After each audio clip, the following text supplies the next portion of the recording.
président Macky Sall. son excellence xaaral ma wax son excellence balaa ñu maa tëj pour man gars yi man comme ñoom ëpp doole.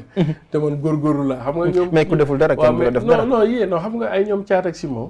ñoom yàlla may na leen tur. bu ñu leen jàppee léegi dëkk bi ñëpp dañuy xam ne jàpp nañ leen. waaye man fa ma dëkk sama roq bee dinañ ma jàpp kii ma yow xam nga kenn du xam sax fa ma nekk. donc baal may wax son excellence le président Macky Sall. waaw xam nga président Macky Sall dafa mës a wax benn jour.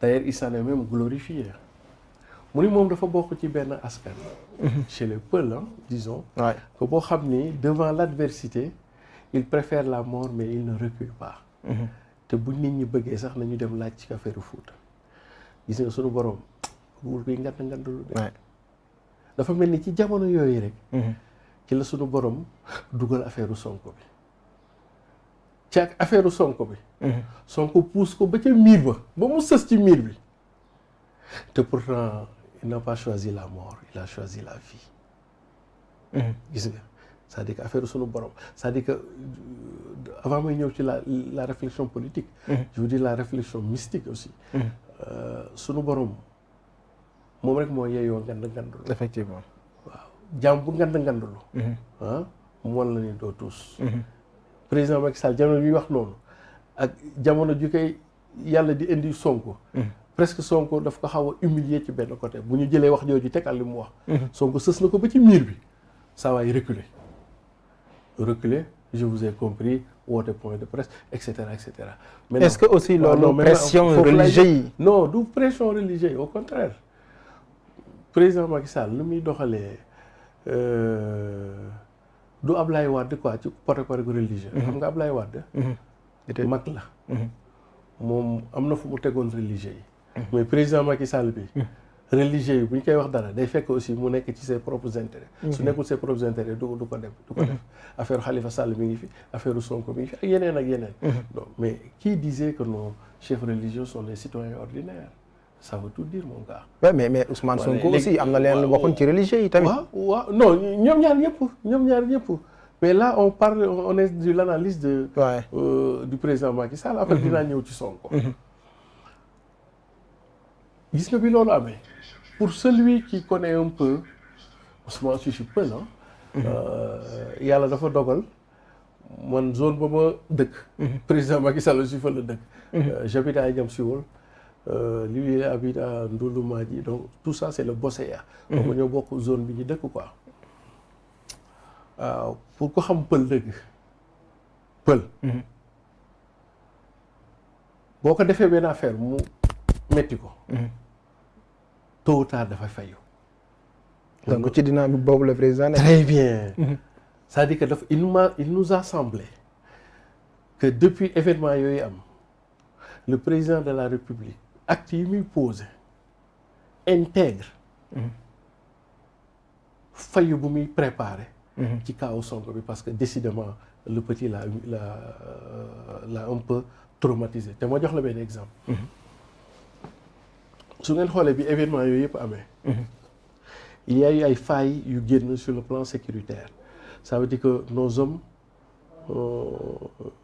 de sécurité nos hommes des forces de sécurité ils étaient en sous-effectif par rapport aux ratios internationaux première chose ils étaient révélés que on n'était encore pas très équipés boo ngeen xoolee bi événement yi demee ba pare président Macky Sall d'abord ñu ñëpp a attaqué mooy le cadre institutionnel muy armée muy police muy gendarmerie il y a eu des remaniements à leur tête comprendre mu xaw a mel ni comme ces hommes de confiance la fa samp ñi nga xam ni voilà c'est des têtes brûlées excusez-moi le terme ñu dégager leen première chose deuxième chose dans l'intervalle le président Macky Sall a renforcé les moyens logistiques de l'armée aussi bien de la police de la gendarmerie que de l'armée les moyens logistiques. Est-ce que c'est pour préparer quelque chose? Voilà ba nit ñi naan waa mais lii yëpp jumtukaay yëpp pour lan troisièmement les effectifs on a même recruté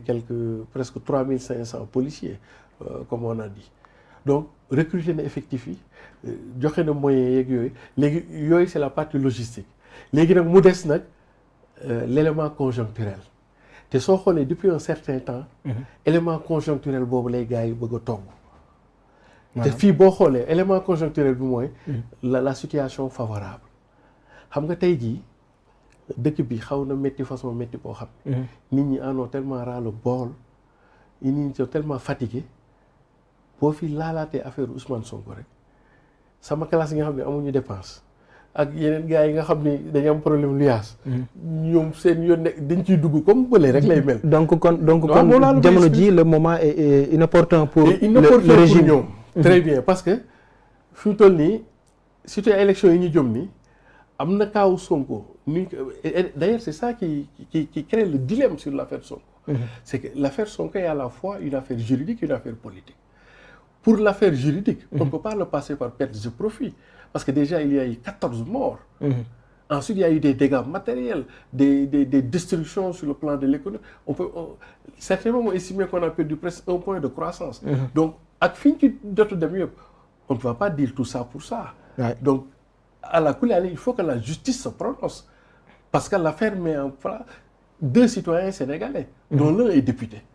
L'autre citoyenne sénégalaise. Donc à la Kouli Ali, c'est sa version contre l'autre version, etc. Il faut que la justice vide ce dossier. Comme on dit en droit. Mais jamono ji ñëpp jàpp nañu dossier bi dafa am mystique parce que gis nañ juge bi nga xam ne moo war a àtte dossier bi kuñ fa joxoñ nga daw. waaw peut-être que bon foofu comme je suis pas un mystique aussi ça va être un peu compliqué mais disons que sur le plan juridique et politique mën nañu ko après on pourra revenir sur les aspects mystiques effectivement donc affaire juridique bi dañ ci toll niveau boo xam ni il faut que le dossier soit vidé comme on dit en droit. mënuñu ko bàyyi rek en apesanteur. Non mais il faut crever l'abcès léegi nag juge droit danaan kii moo tooñ kii moo dëgg loolu ñun beneen affaire. kon da nga jàpp ni Sonko moom ci moom. moment bi c'est favorable pour ñu. absolument léegi nag dafa mel ni régime bi dañuy nekk di togg moo tax gaaw passé fi. bu yeboo nañu préparer. waaw parce que ni ma gisee situation bi ce qu'on appelle les pièces du puzzle. ñu koy teg par ndànk-ndànk temps yi léegi yéen a ngi dégg Mamour Cissé génn na wax ci souvent boo ngeen xoolee gars yi dañuy génn di waxaat ci affaire Adji Sarr de manière très. beneen bi tamit mooy su ngeen xoolee fan yi passé ki ñu naan Gaston Mbengue producteur de lutte. moom léegi il affiche son soutien. Clairement au président de la République. D'ailleurs États-Unis bi ñu mujjee dem bi président mujjee dem moom moo yóbbaale woon yenn garde rapproché wu Macky Sall ay ñoom Abdou Diouf écurie Waalo. Est-ce que le président soxla na loolu? non ba nit ñi sax naan parce que bon. comme est-ce que nekkul ni c'était pour préparer une réponse. ba pare sax su ma gars yi nekkoon comme ma nekkoon ay États-Unis sama gars yi nekk yooyu di ma wax waa New York di ma expliquer ne.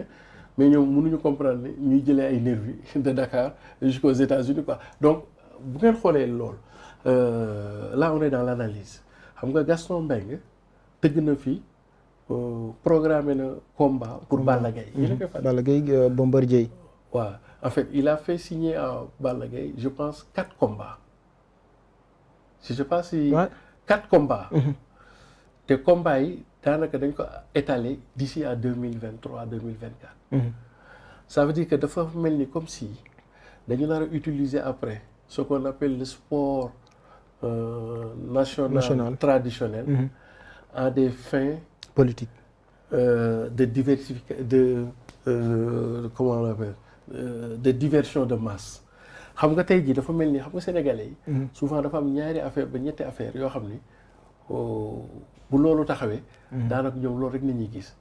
muy diine ak sport. sénégalais dëgg. surtout ñoom làmb diine bu taxawee ak sport te surtout làmb ak football. loolu bu ñëwee daanaka dañ koy accorder importance. léegi dafa mel ni comme si régime dafa nekk di tëgg avec peut-être la complicité de Gaston ñu wut benn activité boo xam ne après dinañ mën a entretenir la grande masse. ba nga xam ne bis bu ñu régler contexte boobu. bis bu ñu nee cas Sonko exemple pour mu dem wuy ji.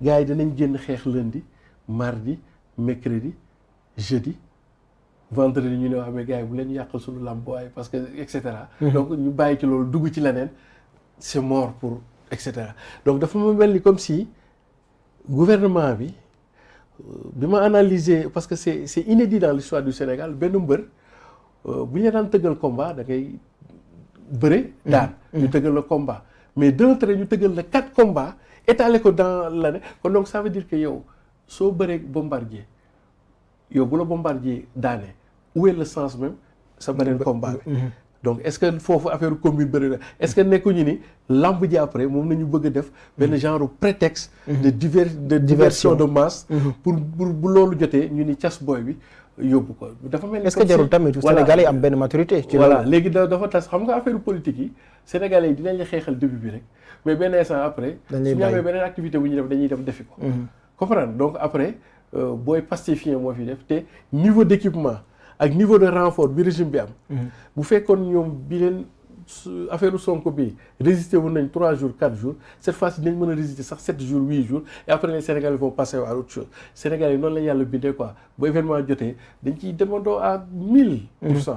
mais plus que affaire bi di dem pression bi di wàññi léegi nag il m'a semblé que dans l'autre camp de Sonko ils savent que il y a 2 temps forts ci affaire bi il y a le temps fort politique et le temps fort judiciaire comme ñoom ils ne maîtrisent pas le temps fort politique ils veulent maîtriser le temps fort judiciaire moo tax boo xoolee les gars de Sonko ñoom ils appuient pour affaire justice bi mën a dem ñoom ñu mën a xam mais ñëlee nag ñoom dafa mel ni dañoo bàyyi ci biir affaire justice bi di préparer un atmosphère ou bien un bioclimat politique boo xam ni bis bu ñu nee cas Sonko mais en tout cas ñaari affaire moom mën a am ci cas boobu et c'est là où je vais chuter diggante président Macky Sall ak président Sonko su fekkoon ni 8 mars yi passé dañu defoon match nul xam nga lu ñu defee match nul mooy Sonko mujjul dem kaso déjà c'est une victoire en soi président Macky Sall mujj na conserver régime il était à 2 doigts voilà d'un soulèvement et cetera donc match nul lañu mais bis bu ñu laalantewaatee ñoom ñaar quelqu'un va disparaître définitivement de la scène politique sénégalaise ou bien Sonko danañ ko jàpp mu dem kaso en ce moment ça n'est fini pour lui et de sa carrière pour 2024 ou bien président chance bu mu amoon nii du ko amaat est-ce que comprendre bu baax waaw ñoom ñaar kenn dana abale soit président ñu dem ba ci président sax démissionner il faut même pas l'exclure wala armée bi jël pouvoir wala daal loo xam lu mën a dem mais ñoom ñaar bu ñu laalantewaatee du ñu match ni la il faut que mu am victoire il faut que mu am benn victoire